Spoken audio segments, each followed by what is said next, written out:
orientimi, synimi, angazhimi jonë është që gjatë ditës së nesërme ne të kemi një president. Ky duhet të jetë synimi i të gjithë neve, edhe sy qytetar.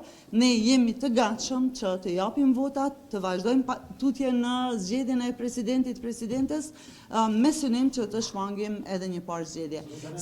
Unë sot i garantoj votat e lëvizjes vetëvendosje. Pra e them publikisht, nëse flasim për nënshkrime të deputetëve, nëse themi që nuk është e vërtet, unë sot jam e gatshme dhe garantoj në emër të lëvizjes që do të ofrojmë votat për të vazhduar në garë tutje. Unë nuk kam dëgjuar nga asnjë parti që kanë deklaruar decidivisht se nuk do të ofrojmë mbështetje për zotin Konjufca. Për më shumë, neve të gjithëve na kujtohet viti i kaluar, kur partit kanë deklaruar që sikurse për pozitën e kryetarit të kuvendit të nominonin zotin Konjufca, do ta përkranin.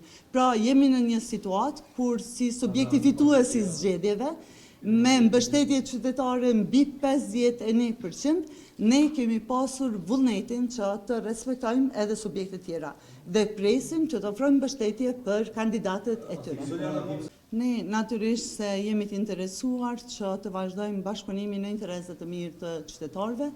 Jemi akoma të gatshëm, siç e përmenda, që të ofrojmë mbështetje në anë të nënshkrimeve për kandidatët që janë të interesuar të marrin pjesë në zgjedhje, ndërkohë që përkundër vullnetit dhe gatishmërisë sonë, gjithë përpjekjeve për të shmangur zgjedhjet e reja, nëse vim në një situatë që për shkak se PDK-ja, LDK-ja, deputetët që përkundër aktgjykimit të gjykatës kushtetuese kanë obligim që në një farë forme të qëndrojnë në sallë edhe të marrin pjesë në përgjegjësitë e tyre si deputet të kuvendit me votën e tyre për kundër apo me abstenim, nëse deputetët e LDK-s dhe PDK-s e të tjerët, AK e të tjerët, vendosin që të mos e respektojnë këtë obligim të tyre si deputet, ne natyrisht jemi të gatshëm për zgjedhjet e reja, përkundër që kjo nuk është vullneti jonë, dhe në këtë situatë sigurisht se jemi të hapur për bashkëpunim edhe me zonjën Osmani.